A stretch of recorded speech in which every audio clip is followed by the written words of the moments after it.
আসসালামু আলাইকুম রাহমাতুল্লাহ। আজকে এই পর্বে নতুন একটি ভিডিও নিয়ে আপনাদের সামনে হাজির হয়েছি। চির শান্তির স্থান, বলতে পারেন চির শান্তির স্থান কোথায়? আমরা সবাই শান্তি তালাশ করি, আসলে চির শান্তির স্থান দুনিয়াতে নেই। সর্বশেষ জান্নাতে প্রবেশকারীকে কত বড় জান্নাত দেওয়া হবে বলতে পারেন কি? চির শান্তির স্থান হলো জান্নাত। জান্নাত হলো চিরশান্তির স্থান। সেখানে সব কিছুই সুন্দর ও আকর্ষণীয় বস্তু দ্বারা সুসজ্জিত। জান্নাতের ঘরবাড়ি, আসন, আসবাবপত্র সবই স্বর্ণ, রৌপ্য, মণি, মুক্তা দ্বারা নির্মিত।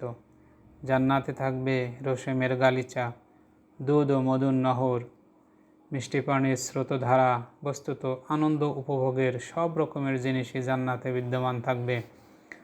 আল্লাহ সুবহানাহু ওয়া তাআলা বলেন, জান্নাতে তোমাদের মন যা চাইবে তাই তোমাদের জন্য রয়েছে, আর তোমরা যা দাবি করবে তাও তোমাদের দেওয়া হবে। সূরা হামিম আস-সাজদার 31 নম্বর আয়াতে আল্লাহ তাআলা একথা বলেন। ভিডিওটি ভালো লাগলে চ্যানেলটি সাবস্ক্রাইব করবেন, লাইক, কমেন্ট, শেয়ার দিয়ে অন্যান্যদের দেখার সুযোগ করে দিবেন। প্রত্যেকটি ভালো কাজ একটি সাদাকা, আপনিও এই সাদাকায় অংশগ্রহণ করুন। ইবনে মাসউদ রাদিয়াল্লাহু তাআলা আনহু বর্ণনা করেন, রাসূলুল্লাহ সাল্লাল্লাহু আলাইহি সাল্লাম বলেন, সর্বশেষ জান্নাতে প্রবেশকারীকে এ দুনিয়ার চেয়ে 10 গুণ বড় জান্নাত দান করা হবে। সুবহানাল্লাহ।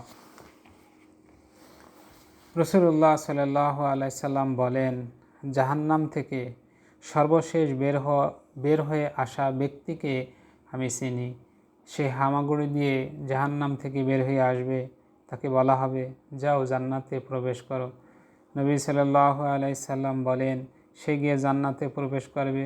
সে দেখবে লোকেরা স্ব স্থান অধিকার করে আছে। অতঃপর মহান আল্লাহ তাআলা তাকে বলবেন, আচ্ছা, সে জাহান্নামের শাস্তির কথা তোমার স্মরণ আছে কি? সে বলবে, হ্যাঁ, মনে আছে।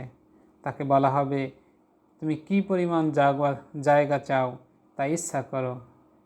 সে ইচ্ছা করবে এবং বলবে, তুমি যে পরিমাণ ইচ্ছা করছো তাই, এবং দুনিয়ার 10 গুণ জায়গা তোমাকে দেওয়া হলো।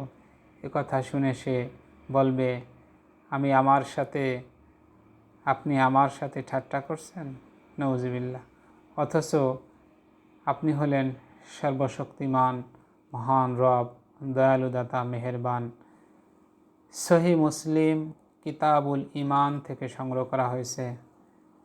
আসুন নিয়মিত আল্লাহ তাআলার ইবাদত করি, শিরক থেকে বেঁচে থাকি, অন্যের হক নষ্ট করা থেকে বেঁচে থাকি। ওয়া মা তৌফিকি ইল্লা বিল্লাহ। আসসালামু আলাইকুম ওয়া রাহমাতুল্লাহ।